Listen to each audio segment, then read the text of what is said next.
Assalamualaikum warahmatullahi wabarakatuh. Pemirsa yang budiman, sebagai seorang muslim, kita sangat mengenal tentang rukun Islam. Bahkan sejak diri kita kecil, sejak diri kita SD, kita sudah diajarkan tentang rukun Islam itu.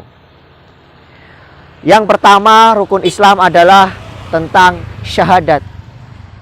Asyhadu alla ilaha illallah wa asyhadu anna Muhammadar Rasulullah.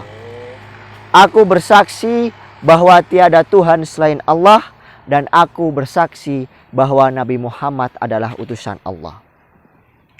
Di dalam syahadat ini Allah menggunakan redaksi aku bersaksi.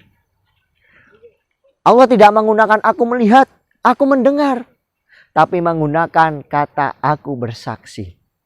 Yang namanya bersaksi, orang harus menyaksikan secara langsung. Bukan hanya sekedar menyaksikan, tapi orang juga harus memahami apa yang ia saksikan. Maka syahadat ini, pemirsa sekalian, memaknai makna yang dalam sebenarnya. Kita harus menyaksikan langsung Allah Subhanahu wa Ta'ala. Kita harus menyaksikan langsung Nabi Muhammad SAW. Maka disambung dengan surat Al-Baqarah ayat 2. Walladzina yu'minuna bil ghaibi. Dan orang-orang yang beriman terhadap sesuatu yang gaib. Allah Subhanahu wa Ta'ala termasuk sesuatu yang gaib. Begitu pula Nabi Muhammad SAW. Karena apa? Kita tentu tidak bisa menyaksikan, melihat langsung. Tidak bisa melihat langsung dengan mata kepala kita sendiri. Tidak bisa mendengar secara langsung Allah dan juga Nabi Muhammad SAW.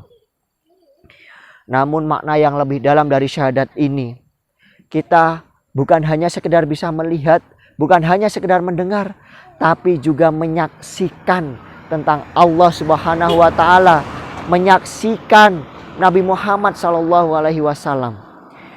Dengan kita menyaksikan, kita bukan hanya sekedar bisa melihat, bukan hanya sekedar mendengar, tetapi juga mengenal lebih dalam siapa Allah Subhanahu wa Ta'ala dan siapa Nabi Muhammad SAW.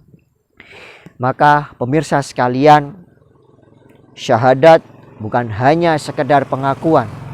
Syahadat bukan hanya sekedar perkataan yang kita tegaskan dengan kalimat asyhadu alla ilaha illallah. Tapi yang namanya syahadat harus betul-betul menghujam, hadir di dalam diri kita. Dalam apa? Dalam bentuk apa kehadiran syahadat itu? Bukan hanya sekedar dalam pengakuan, bukan hanya sekedar dalam perkataan, tapi juga harus dalam perbuatan. Maka mari kita bermuhasabah. Sudah sejauh mana syahadat kita kepada Allah dan juga kepada Nabi kita Muhammad SAW. Syahadat kita atau hanya syahadat kita sekedar perkataan atau pengakuan saja, atau syahadat kita lebih dari itu, lebih dari pengakuan, lebih dari perkataan. Syahadat menghujam di dalam diri kita, hadir di dalam diri kita, sehingga kita mampu menghasilkan sebuah perbuatan yang indah, yang itu selalu diinginkan oleh Allah Subhanahu wa Ta'ala dan juga Nabi Muhammad dalam bentuk kesempurnaan akhlak. Maka syahadat yang baik adalah syahadat yang bukan hanya sekedar perkataan dan juga pengakuan saja. Akan tetapi syahadat yang baik adalah syahadat yang juga kita iringi dengan perbuatan dan juga amal-amal soleh. Demikian, Assalamualaikum warahmatullahi wabarakatuh.